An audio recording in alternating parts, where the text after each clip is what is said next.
Welcome to this policy roundtable hosted by OpenAir. Today we will be discussing how best to catalyse greenhouse gas removal in the UK. My name is Francesca. I will be co-moderating this session with my colleague Aaron Benjamin, also of DAC Coalition. We are both OpenAir volunteers, and we've been contributing to the programme over the summer to respond to the BEIS greenhouse gas removal business models consultation and drive forward the policy discourse on GGR policy in the UK. We've got a really great set of panellists for you today, so really excited for our discussion. Just a quick agenda for our session. I'm going to give a quick background on OpenAir, who we actually are, what we've been doing. I'll then hand over to Aaron to give a bit more background on this BEIS consultation that will be the focal point of our discussion, what it actually is, what it's saying, and how we've been beginning to think about it. And then I'll open up to the panel to have our discussion on UK GGR policy. And we shall wrap up with a bit of a call to action as well on kind of how OpenAir will be taking its UK efforts forward and how you can get involved. So first up, who actually is OpenAir? OpenAir is a coalition of volunteers seeking to drive policy developments related to greenhouse gas removal, carbon removal in different jurisdictions. The group has had a great amount of traction over the last couple of years, first starting in the States with its efforts in New York State, New Jersey, and a range of others, but more locally and more recently moving its efforts to Europe with programmes going on in Ireland, Luxembourg, Germany, France, Spain, and now the UK. It has a sort of grassroots viral policy development approach, really focused on identifying hooks and windows where sort of critical opportunities to address the GGR conversation in a context-specific way are leveraged to sort of kickstart that conversation. So what have we been doing over the past few months? Well, the team noticed this BEIS consultation being launched earlier this summer, and seeing the UK as a really sort of critical region for policy development related to greenhouse gas removal, brought a team of volunteers together to respond to that consultation and begin to articulate how we see the policy landscape and how it should develop. So we took this three-pillared approach, not only recognising the importance of thinking about policy and contributing to policy thinking, but also building a diverse coalition of supporters, and then also really engaging the public and beginning to push kind of elevated public awareness and engagement with this topic, which is still fairly new. Our approach to sort of assessing that policy was really deliberative, getting together not only as a group of volunteers, but also leveraging interviews with some really fascinating experts in this space to understand better the different mechanisms, how they work, and what their implications might be. Now, I'm sure many people in the audience have a pretty good understanding of greenhouse gas removal, but for those that don't, it's probably quite important to understand why we care so much about GGR and GGR policy.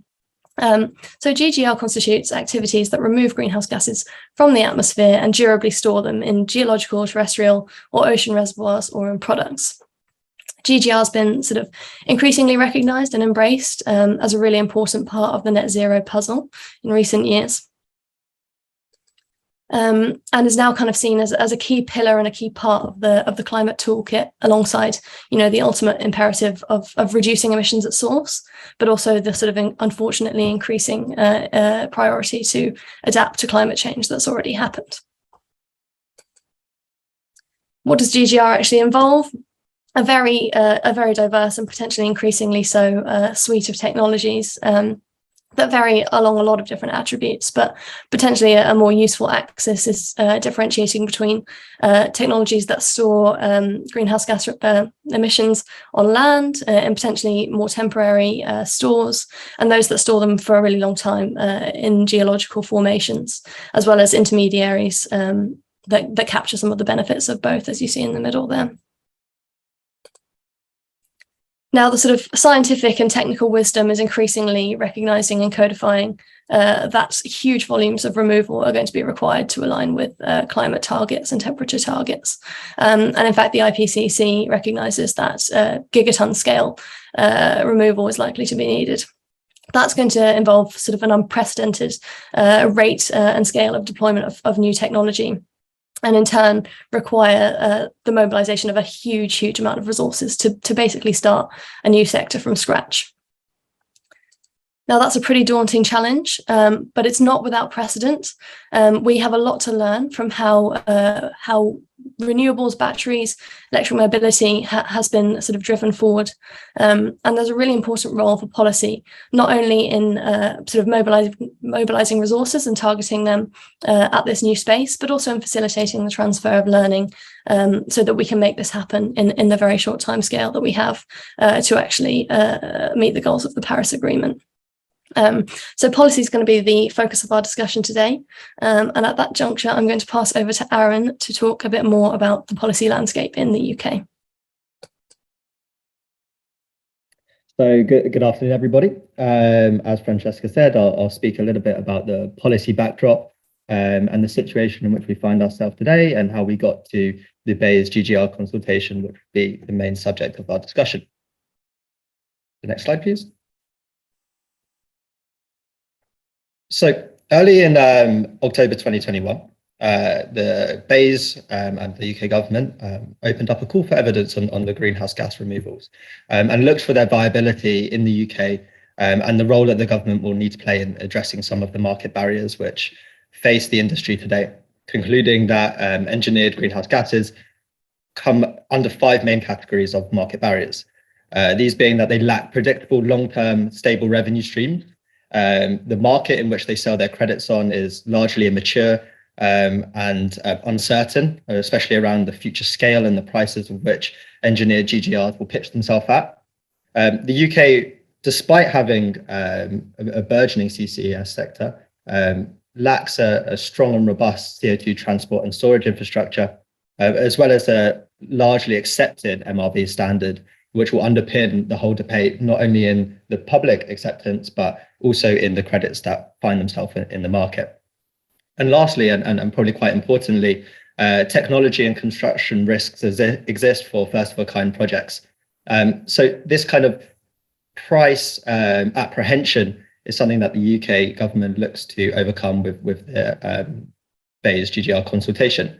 So this lack of price incentive exists in the fact that engineered GGRs have significantly higher prices, combined with a lack of policy forcing polluters to invest in carbon removal technologies, mean that greenhouse gas developers are saddled with the majority of the risk, including large startup costs, without much confidence of a significant future revenue stream.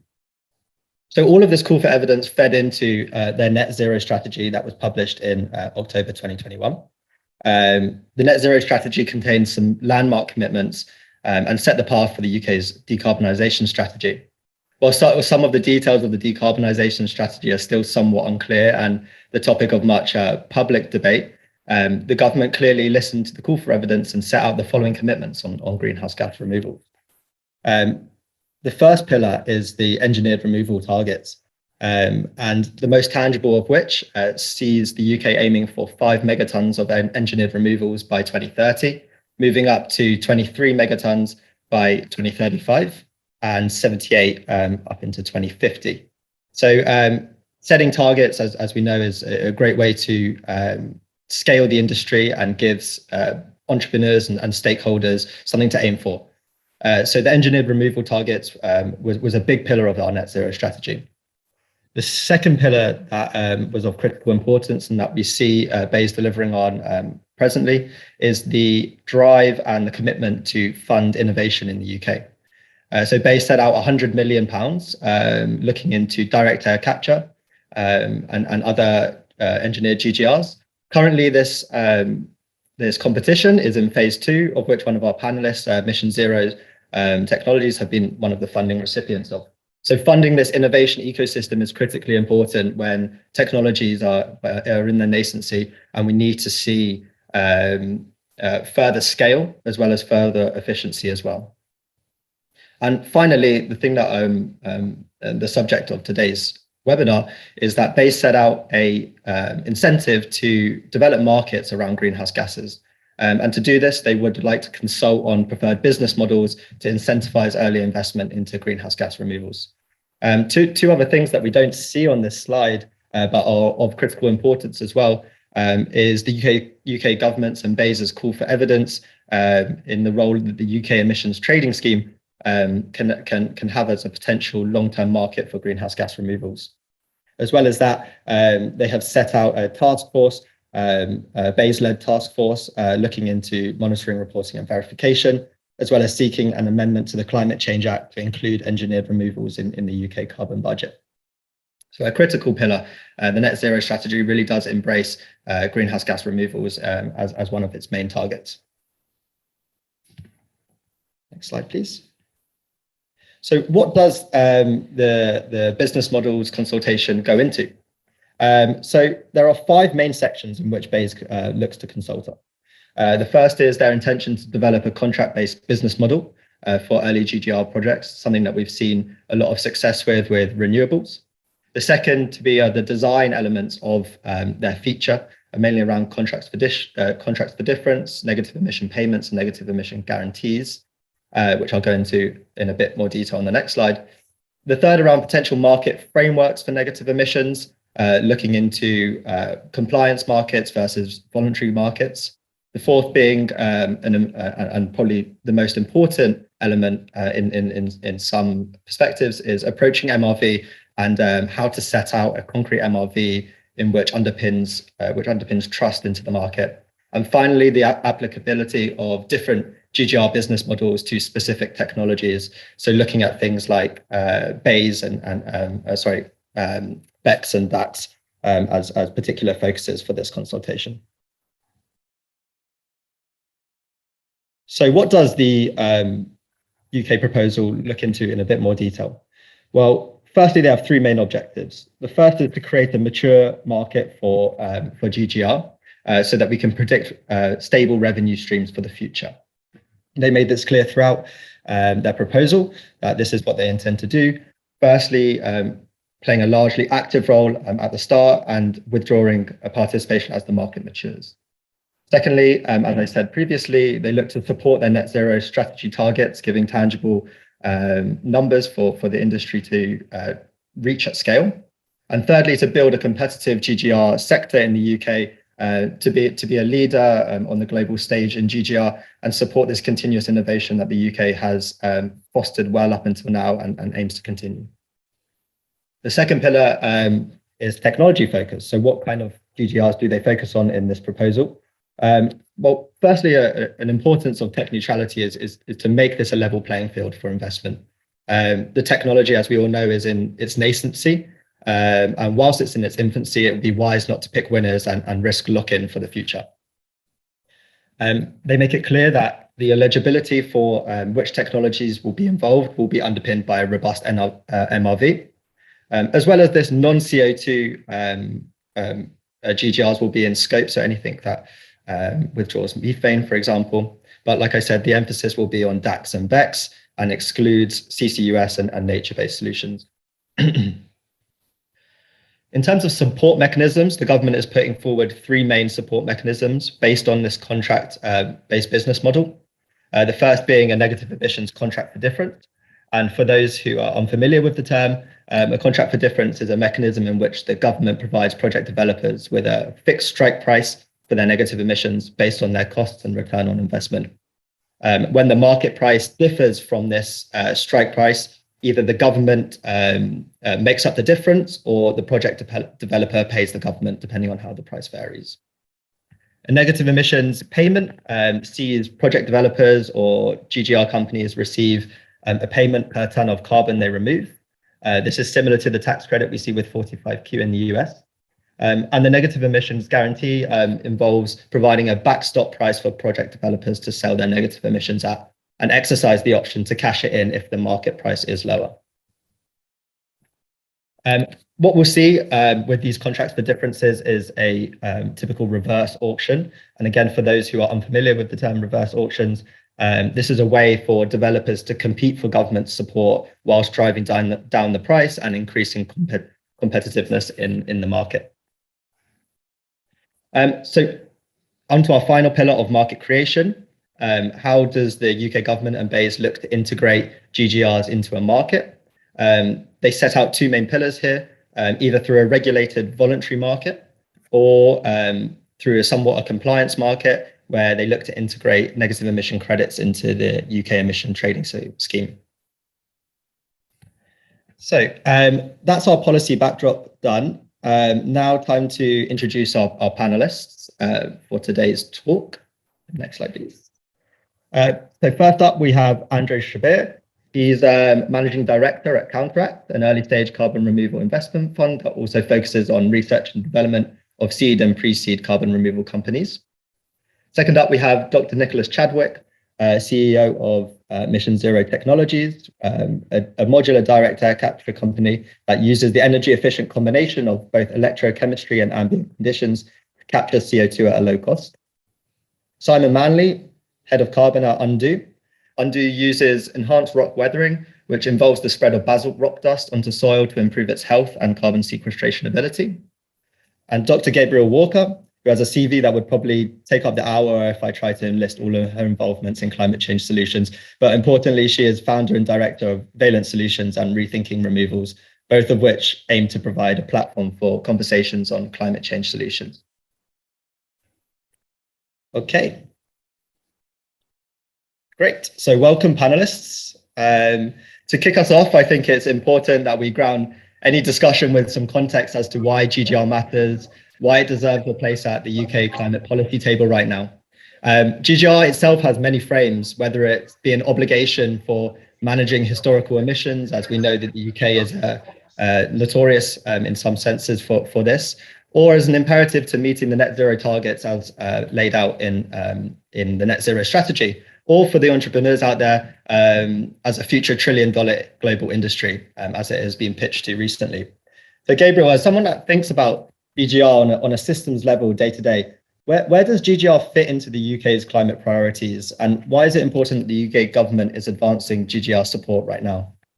So I think there's two comments to make about this. There's why does it fit into the UK's government priorities, and why does it fit into the world's climate priorities? And the two are sort of the same, which is that it's been increasingly obvious over the years, and most recently with the IPCC report that you put out, that in April this year, the IPCC finally came out with it and said that greenhouse gas removals are actually unavoidable. But it's been clear in the models for a long time. And I think quite a lot of people, there was a certain amount of wishful thinking that these were just modeling artifacts associated with the way that the models and the scenarios are being done. And it's increasingly clear that that's not true at all, that we've now run out of runway. We have actually left it way too late to be able to decarbonise at the pace that we need to get anywhere near a 1.5 degree target or anywhere near a net zero target for the world without very substantial amounts of greenhouse gas removals. And just some numbers in that. At the moment, we're durably removing around the 80,000 tonnes a year mark. That figure of 5 million tonnes a year, that's the target for the UK, which it is incredibly helpful to have targets, something to measure against. Just to put that into context, the UN FCCC high-level champions for climate action, who are the group that marshal all the non-state actors around their activities, have set breakthrough targets for all the different sectors for decarbonisation. They've got a breakthrough target which is going to be launched at COP for greenhouse gas removals. I can't yet say what the amount is that they've come up with for the breakthrough target needed to get to the right amount by 2050, but it makes 5 million tonnes look like very, very small change. So it's fantastic to have a target, but 5 billion tonnes is really very small. We're pushing towards the gigaton scale needed globally by 2030. So that's why it matters to get onto that pathway. And the IPCC said 3 reasons that we need greenhouse gas removals. The first one is just to get down fast enough so that we can balance the incredibly deep and rapid reduction that we need to do now with removals. The second is that when we get to 2050, it's still going to be necessary to deal with residual emissions. And I think some people are thinking about those residual emissions as being, maybe a little bit, but Johan Rockström has recently been saying that we need by 2050 something between 12 and 15 billion tonnes a year to be able to keep going. So that's the second thing, the residual ones. And the third thing is actually trying to reverse this thing. So those are really, really big numbers. And the general point here that I want to make is this is about creating an industry almost out of nothing and growing it faster than any industry has ever been grown. And the good thing is that it can be done. And the important thing is it needs governments around the world to be able to step up and show how it can be done. And the UK has a history of being a leader in climate, particularly with the Climate Change Act and the Climate Change Committee. And so I think that both to position the UK as competitive in what's going to be a massive industry, and also to show that leadership and to capitalise on the leverage that the previous Climate Change Act has given us, just makes it utterly imperative that the UK should be playing in this game.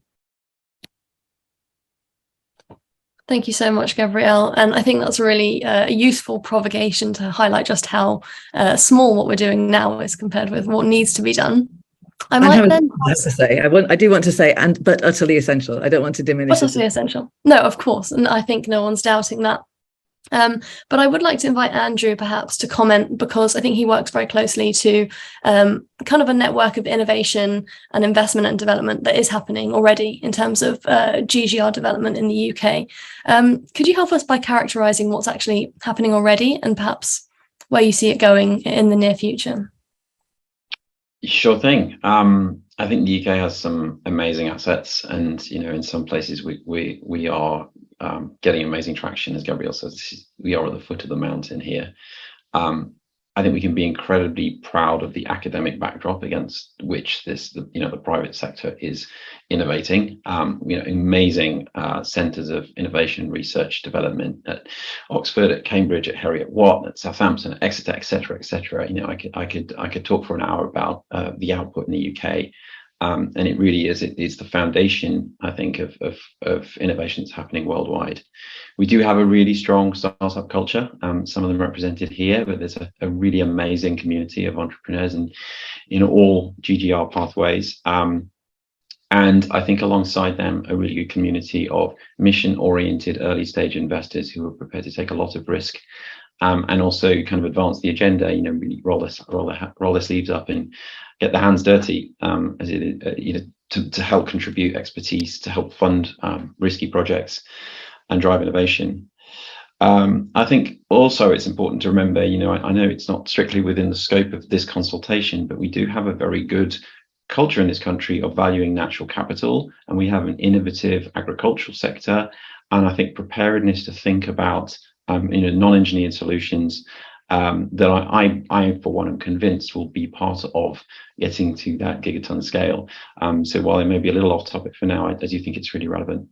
There are also some challenges, I think, in the UK. I think probably the single biggest challenge is this is inherently a global problem. Right?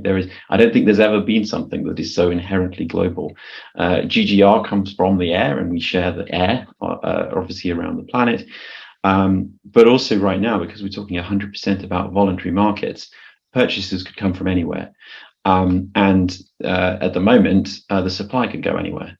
So we really have to think about global opportunities to deploy CDR. And if you're an entrepreneur in the UK or in the US or in India or anywhere, you can move anywhere.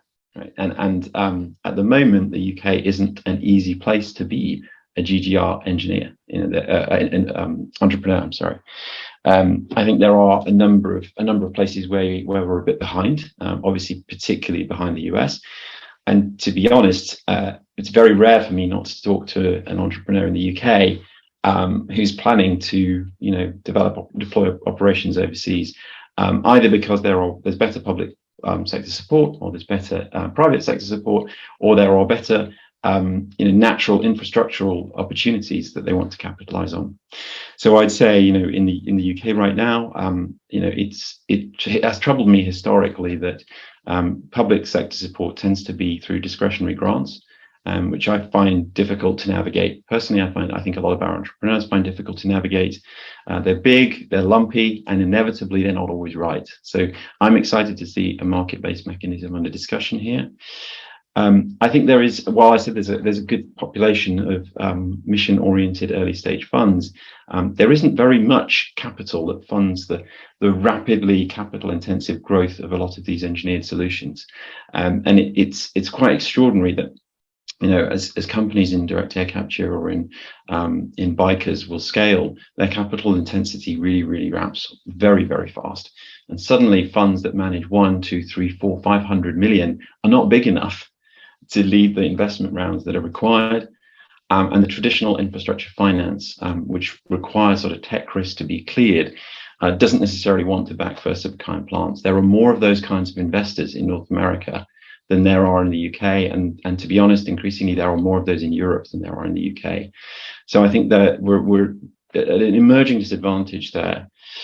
And lastly, I'd say, you know, there's a little bit of a historical disadvantage that we've made for ourselves by, you know, really piling in on BECS in the way that we have, which is something that's troubled us as a you know, carbon removal investor, without the right amount of attention on additionality and MRV. And I feel that that's created some, you know, absolutely valid public concern, which I think needs to be addressed head on. And we need to sort of clear that up. I think the amount of public sector money that's gone to financing, you know, particularly BECS in you know, I think we all know what we're talking about at Drax. I think is set the UK off on the wrong footing, and I think it's important that we take corrective action there to make sure that we really account for the additionality of GGR in the UK. The good news is there are some really amazing startups. You know, Mission Zero and Undo are here. They're one of an amazing community in the UK that you know, we're proud to be part of. And I would say the NBS, the nature-based solutions sector, is absolutely thriving as well.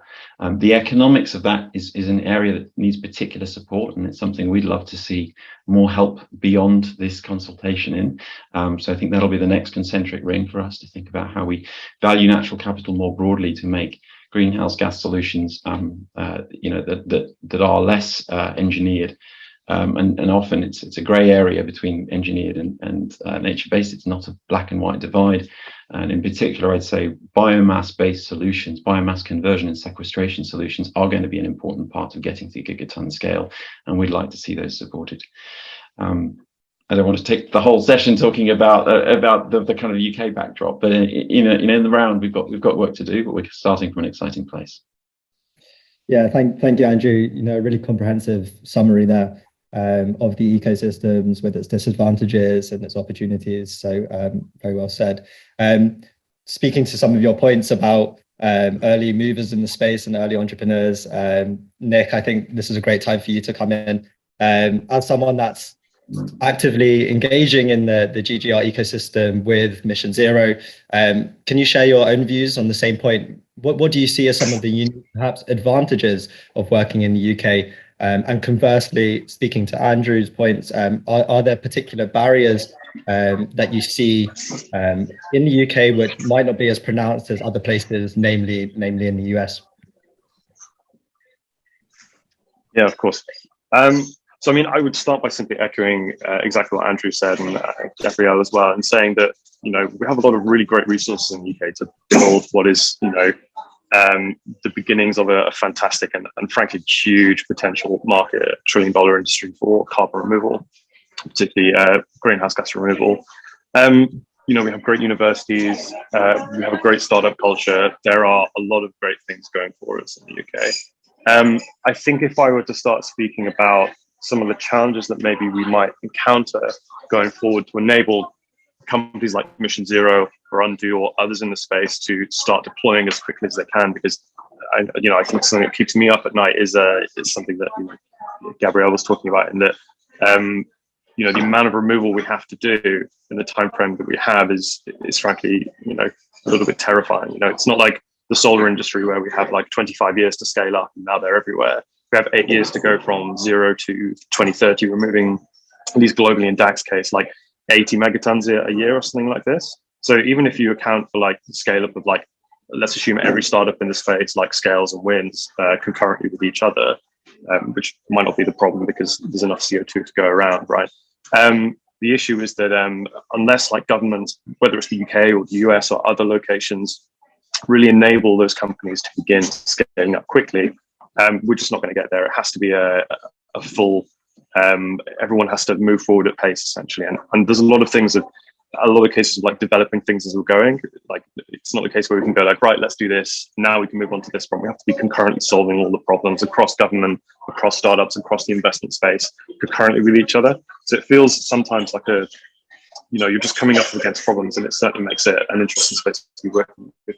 I think one of the main things, at least I can speak from Mission Zero's perspective, is we're going to be deploying a pilot plant in the UK in 2023. It's going to have several hundred tons of capability, or at least 100 anyway, aligned with the greenhouse gas removal project that we've been awarded by BEIS.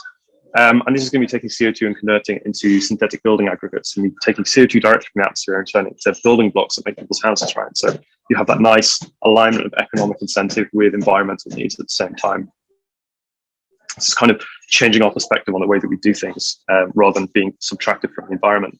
But when we come to deploying projects like this, and this is like a first early pilot, but when we come to deploying large-scale megaton projects like online, as was needed by 2030, the regulatory and planning environment is going to be something which is going to be rapidly tested very quickly. And so we're already encountering this in conversations with the Environment Agency and other people along the value chain. Because it's such a nascent technology and people aren't so aware of exactly what it is, they aren't quite sure where it fits in. And so one of the big things for us is having to engage with those parties and teach them as well. So there's a large element here of like, if we can clear that one up as quickly as possible and create the frameworks and guidelines that enable companies like Mission Zero, like Undo, and other engineered and highly durable permanent solution removal solutions to actually move forwards at pace, that would be one great hurdle that enable the industry to really take off in the UK. Because I think there's a lot of other great things going for it. We have the universities, we have the capital, at least at the early stage. I would say, the later stage, acknowledging technology risk is something I agree with Andrew. But I think one of the great things, one of the main things that we need to solve is the regulatory and planning environment. I think this goes for renewables and a lot of other essentially green technologies. So yeah, I think I'll stop there. Great, thank you. And Simon, obviously not going to leave you out of this question. You obviously work on enhanced rock weathering. It's quite a different technology in a lot of ways, and maybe similar in some ways. I mean, Andrew's highlighted the importance of kind of government support with CapEx expenditure. Nick's highlighted kind of permitting questions. How similar or different are the challenges you face in terms of kind of the support you might need and what you might be looking to see from government?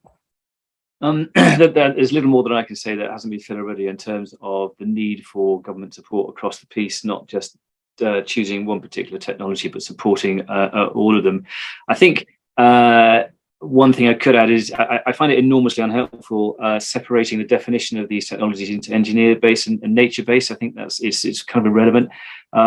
Durability seems to be the driver of certainly value for credits in the marketplace, as well as value for the atmosphere. So why not categorize it according to how long these technologies can lock carbon out of the atmosphere for? Look at the Oxford offsetting principles, who put mineralization, DAX, BECS, and enhanced weathering into the same category, which is long-lived carbon storage.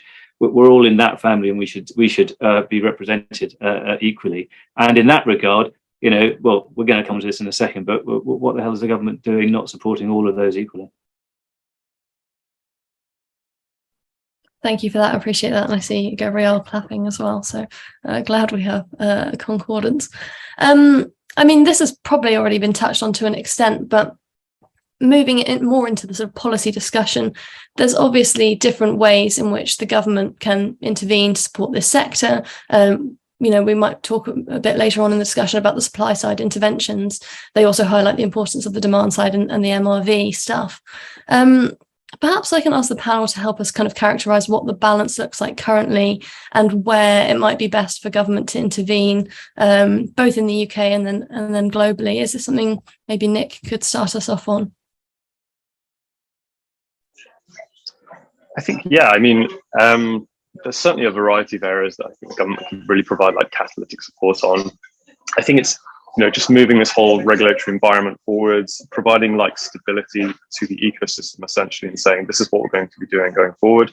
And I think, it kind of be silly not to view the opportunity here as one of the biggest opportunities of the next 50 years, of the next 100 years, right? This is fundamentally a problem that is almost like a century-long problem in a way, but then it's a century-long value proposition as well, So I think I would simply say it's about making sure that, I think frankly I would simply say I agree with Simon's assertion that the focus on durability and permanence is a really important thing here, because I think maybe this will get into the CFD conversation potentially, but fundamentally if you're providing CFDs to projects that don't have a guarantee of long-term durable permanent removal, what's the point of it?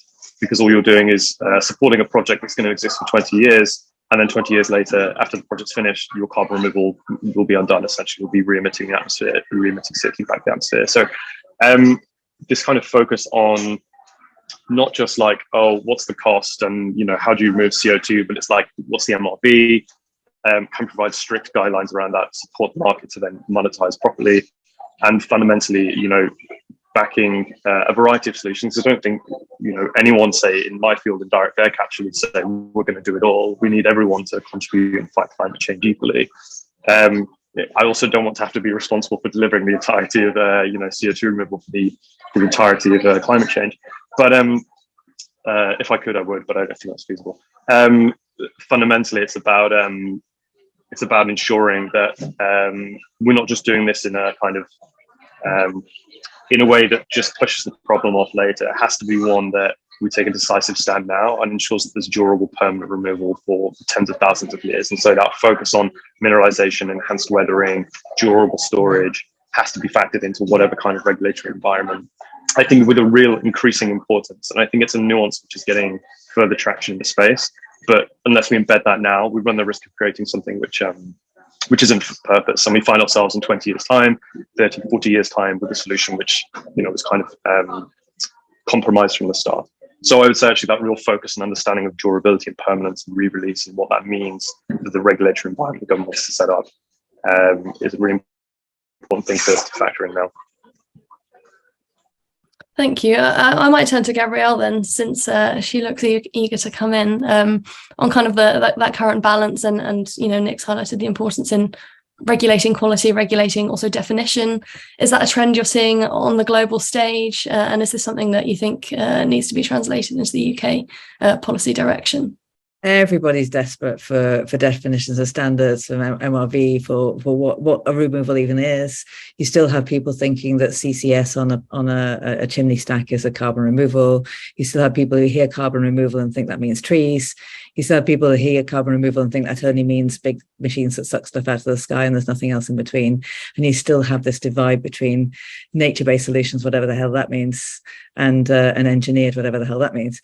And so, I think that the definitions, common vocabulary, standards, MRV, all of those things are utterly crucial, and everyone in the world who's trying to make this happen is working on that. Having said that, there is a lot of work going on, and the particularly around the voluntary carbon market work, the ICVCM, the VCMI, sorry for all the acronyms, but in the interest of time, I'll just say them, who are working on what makes a good carbon credit, and how what companies should be allowed to claim, and are actually starting to think about how removals fit into that picture, where at the moment the removals are a minuscule part of the voluntary carbon market, and durable removals are a really more minuscule part of that, and the voluntary carbon market is way smaller than it needs to be. But I think getting that right is going to be important.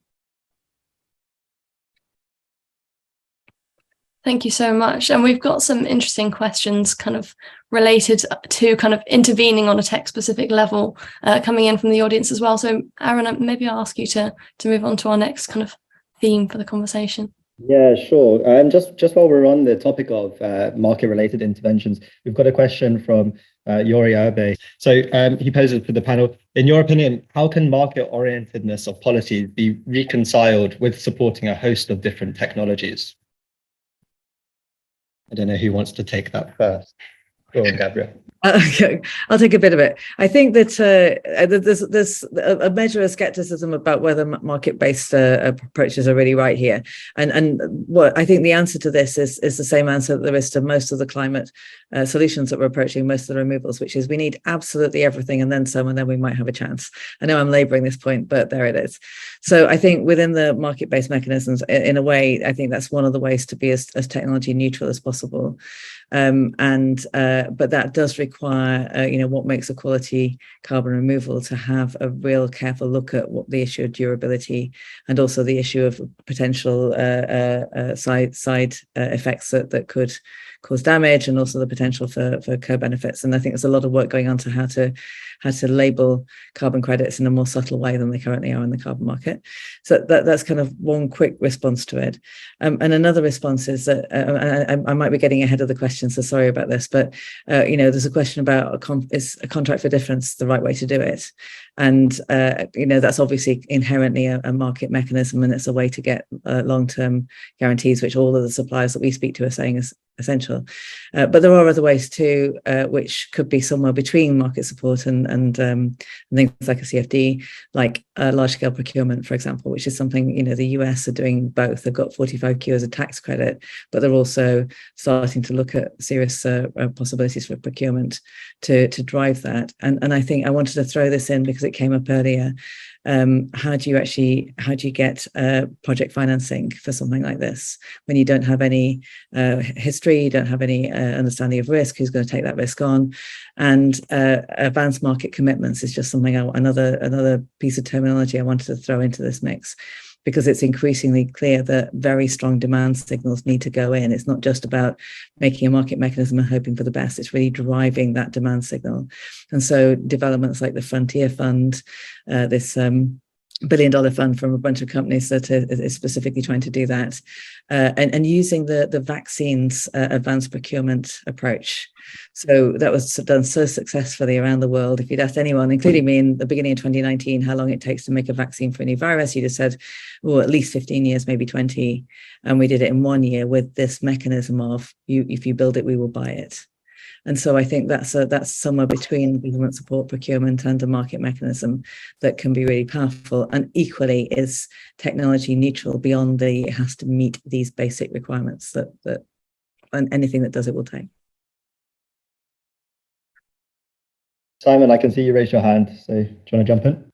Yeah, thanks. Yeah, I just to echo or build on what Gabriella said in terms of the I think the market needs different funding mechanisms for different technologies and an acknowledgement of where they are on the technology readiness scale, or as Frontier likes to put it, the verification confidence level. So it's not a one size fits all in terms of funding mechanisms. And I know there are different there's a variety of motions in BEIS' report, but just to acknowledge the fact that different technologies are at a different level of either are they sort of methodology ready, are they ready to be rolled out into the field, etc., etc. And there's a whole raft of different sort of financing mechanisms and policy mechanisms, frankly, that can support them on that particular journey. And that would be a way to be completely technology agnostic and at the same time push everything forward at the same pace. And then also around this demand signal, I keep hearing that, which is in a voluntary market which is subject to policy change, getting a long-term and positive demand signal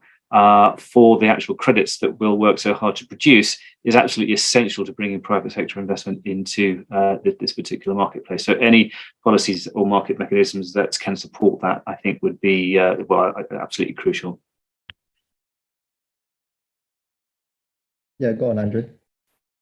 Just a thought on the word market-based. I'm using it as the opposite of discretionary awards. But in reality, none of this is truly market-based. If it was truly market-based, it wouldn't be a public policy intervention. It would just happen. So I suppose, when we say market-based, what we mean are mechanisms that allow for trading outside the private market, that create new incentives. And I do feel quite strongly that is necessary. But I think it would also not be effective if we were merely to set a single price for greenhouse gas removal and expected all these technologies to benefit equally from them. Just to give a very simple example, today it costs Simon considerably less to remove a ton of CO2 from the atmosphere than Nick. But if Nick does what he says he's going to do, 15 years from now, it will cost him half as much as it costs Simon. So naturally, it is going to be a different type of support that is going to be required to maximize the opportunity of those two pathways. We believe we need both of them. I think everyone here would agree with that. But a single price doesn't help. I think you have to take into account not just the solution's economics, but also the solution's maturity. And the diseconomies of scale of direct air capture at the kiloton scale are ridiculous. It barely makes sense to talk about the price of a ton when you're capturing 1,000 tons a year in DAC. The point at which you can talk about the price per ton in above ground mineralization is much, much lower. So I think we can start approaching and understanding unit economics more predictably. So I think we need not just a point of view on pricing per pathway, but also a point of view at different levels of maturity, which you could quite easily design into the system by saying, well, this is how much the first kiloton, then the next 100 kilotons, and then the megaton will be supported. Those are, fiddling with the market. They are design principles. I think as long as we commit to continually readjusting and rethinking and calibrating the system, it's possible to create a system of incentives, whether they're CFDs or anything else, that creates the right dynamics. So perhaps that's not a market-based solution because it's interventionist, but that is the nature of what we're asking for here. So I personally, I'm sort of quite happy about that. I do think, and I had this conversation with some of you and with others in the space, ultimately, we need to get to a place where there is a price and we are putting our units of energy and resources into the most marginally efficient place. But we are a long way from the point where we're able to make that sort of efficient frontier decision. That is a decade or 2 decades away from now. And right now, we just have to throw absolutely everything we've got at the problem. I think in the fullness of time, what we're talking about here is a hierarchy of needs. At the fundamental level, we need a set of definitions, and the point's been very well made, so I won't labor it about MRV. But we need a practical and inclusive language to describe what we're talking about here. I don't think we need to obsess about that being perfect. We can do something much better than we have today with the knowledge and consensus that exists in the GGR community, that avoids us overpaying for non-additional BECS activity, for example, or CCS, for example, that, as Gabrielle mentioned, but does extend to activities beyond 100% engineered. The next unit then is a market-based mechanism, which I'll continue to use that phrase, even if it's imperfect. I haven't got an alternative. I do think that's much better than discretionary awards where someone ultimately has to pick a winner. Usually it's mission zero and Nick gets another check in the mail. But there are lots of overlooked opportunities as a result of that because Nick's so good at writing grant submissions. I'm kidding, but inevitably those systems are lumpy and miss opportunities, or don't extend to certain pathways. So I much prefer something that's more liquid than that. And then finally, at the sort of summit of that is if that mechanism exists, it helps facilitate transition to a compliance market. And I think that's an important point for us all to remember here. What does the end game look like? Frontier is exciting, but $1 billion is nothing in the scheme of the amount of money that needs to be deployed into greenhouse gas removal. So we can't count on that. And we are already at the point where private investors at the infrastructure stage don't feel that there's enough money committed through those amazing advanced market commitments for them to start making infrastructure grade bets on greenhouse gas removal. And they need to know what's behind that. And that dovetailing when we hand over from these private voluntary purchases into the compliance market is absolutely critical. And it's much more critical, much more early than I think we all saw it coming, because investor confidence needs to come 10 years before that transition actually happens in order to speed up the transition in the way that Nick was describing, so we don't have to wait 8 more years to take off. And so it's all a little bit sort of connected and ultimately builds up to that point where I think clarity over how that transition will happen is what's going to unlock really, really rapid scaling for these pathways. Gabrielle, do you want to just come in quickly for a couple of minutes before we just ask our final question? Yeah, and so the thing I wanted to reflect back on that voluntary to compliance journey, and one of the points I was making about government procurement is that the frontier isn't big enough, and they say that it's even at $1 billion. But if governments start getting involved in procurement, then that number can go up a lot. And so it's what it takes now. And I've asked myself the question a lot, should we be focusing on trying to get the voluntary carbon market to do this? And how can that actually help to scale? Or should it be a really rapid route to compliance? And what I've been hearing from conversations with the relevant authorities in the European Union, the European Commission, and the Department of Energy in the US is that we need to figure out what works. And we can almost use the voluntary market as a sandpit to test it out, to generate more supply so that it's more possible to go into the compliance direction. But everybody is looking at compliance, and probably sooner than we think. And so I'm also talking with companies that are saying, I want to have a strategy whereby I'm ready for compliance. What do I need to do and when do I need to do it by? So, that really is the story. But in the meantime, by generating supply and also showing what can work and testing out and being ready to try and fail, that's where the voluntary carbon market can play. And while I have the conch shell, I noticed a few questions in the Q&A. There's actually 3 questions questions that I wanted to stick together in one and see if I could give one answer. And one of the questions is, what are the implications for energy of all this? Another question is, should the UK government be focusing on reductions that can only happen in the UK?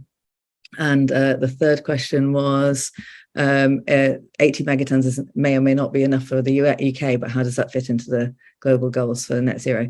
So I have one case study that I want to throw in that addresses all three of those, which could be relevant to what government policy should look like in this space. And that's a possibility for highly durable carbon removals in other places, and places where the UK has said it wants to invest. So, for example, Kenya. Massive potential there for carbon removals at scale. They've got a lot of potential for geological storage. They've got a lot of untapped renewable energy sources, and they can't realize those renewable energy sources in order to develop, because they need a big off-taker, and they don't have big off-takers. So you actually have a potential there for something that looks much better than aid investment, which is realize the renewable energy resource, develop carbon removals at scale, and also help with the development of the country. And that is going to be the way that we actually address this, not just with this kind of soft power, look what we're doing so you can follow us, but how can we actually help insert this in the governments in unexpected places that are trying to make this happen? And I'll be going to Nairobi in a few weeks' time to go and look at what they're doing, but I think it's very exciting. Amazing, Gabriel. Thank you for that. And you took my job away from me. So thank you for that as well, and answering the Q&As. I think to tie us up, you touched on a good point about global sharing, and public acceptance and public engagement was a key part of our OpenAir response to BEIS, because we feel like it wasn't addressed properly in the proposal. So, what is the best way of going about building public acceptance for GGR? We see this debate, which we've touched on a lot, about natural and engineered, and Rob Bellamy, who leads CO2RE's responsible innovation team, just came out with a wonderful paper on it. But this is going to require community support. This is going to require large-scale public acceptance if it's going to happen on the scale that it needs to happen on. So what is the best way of getting the public on board with GGR? I think I might jump in, to begin here, essentially, and hopefully be a relatively short answer, because I recognise we're kind of getting short on time. But for me, at least from Mission Zero's perspective, we've gone down this view of wanting to take this perspective on carbon dioxide as an actual opportunity, right? So it can be used to make everything in our world, essentially, like building blocks for houses, plastics, chemicals, fuels, and we can switch the carbon source from fossil to something that's renewable or actually carbon negative in many cases. And so for us, it's about creating new business models, ways of doing things differently in communities that actually wouldn't have access to those otherwise. And the pilot project that we're doing in 2023 is a great example of essentially, deploying something in rural Norfolk. The plan that's been making is synthetic aggregates, and you're going to be having a different way of doing things happening in an economy and a part of the UK that maybe you wouldn't have typically expected this to be involved. And I think if you look more broadly, sort of echoing what Gabrielle was saying about this ability to, because it's a global problem and the atmosphere is basically the same everywhere in terms of concentration, your resources are basically the same wherever you are, right? So you have this ability to deploy in strategic places where it's not just about removing CO2, it's about bringing everyone along with you in doing that journey, and you can involve them in it. So, the next deployment we're looking at is in Oman, for example, as part of our XPRIZE project. And the idea there is to be deploying a DAC system in the Middle East. And part of this is helping industries which maybe have only been able to access things like oil and gas opportunities to actually transition into different spaces and utilize those skill sets in different ways. And then you bring people along with you in doing so. So I think there's a large element of geography. We're not actually limited if the government is able to come up with frameworks that enable that sort of decentralization and dispersion of the UK's capability around the world, and also then to bring people along in those locations with us in doing it. So whether it's in the UK, in economies or communities that maybe would benefit from these new opportunities, or actual different countries where we would do the same. I'll stop there and maybe hand over to someone else. Yeah, I think that's a good point you raised, Nick. Looking at this just transition perspective, whereby jobs that have are in danger of going out of fashion or going out of practicality, and co-locating direct air capture projects in those areas is a great way for bringing the public on board. Simon, I'll hand over to you for a couple minutes, and then we'll close this up. I'll be as quick as possible. So two things. Firstly, I think somebody, if it's the government, great, needs to get behind a massive education and awareness raising campaign around not just the importance of climate change, but some of the details, removals versus reductions, why it's important, what net zero is about, how you meet your commitments. We talk to businesses every day about whether they're going to be a customer for our carbon credits or not. And the conversations that we are having are frankly some are quite shocking in terms of the low level of awareness and education amongst the people who are supposed to be making the difference. And then secondly is incentivize talent to come into this sector. As Gabriel's already mentioned, I mean, this is a sector globally that's valued between 2 and 3 billion. It's set to grow to, some say, 30 billion in the next 7.5 years. It's going to be massive. It's so exciting. We need to have the same brain drain that went into financial services coming into removals over the next couple of years, and make it happen. And that, why not UK lead that particular pathway? I promise I can do this in 1 minute, okay? So the two things I want to say, following up, big support for what Simon said, and it's really just two things. One of them is the biggest hazard in the narrative around carbon removals is how they fit with reductions, and the fear that talking about carbon removals means that we don't do reductions. So it always and every time has to go alongside we reduce as fast as possible and we have to remove. So that's one really essential part of the story. And the other one is just one that I've been finding because it's what I feel, which is that this is what gives us hope. Without carbon removals, it's impossible. There's a massive hole. We can't get anywhere. But really portraying this as this is hope is the thing that in the end gets everybody on board. What a wonderful note to finish on. So thank you all panelists. And just a brief note from OpenAir. As many of our panelists have said, this is just the beginning.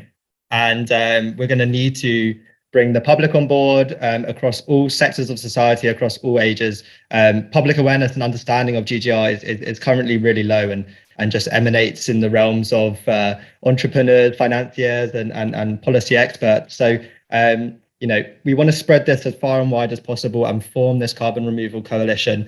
So if any of you would like to get behind the movement, OpenAir is a wonderful place for that in terms of the education and involvement. But if you're interested in showing support for carbon removal policy in the UK and becoming an advocate, we'd love to hear from you. We're building a coalition, like I mentioned, and across all ages, different sectors, different geographies, and we'd love to bring you on board with our mission of really driving UK policy forward. So with that, I'd like to thank everybody for their time, all the attendees who managed to make it today, and to all our wonderful panel. Thank you very much.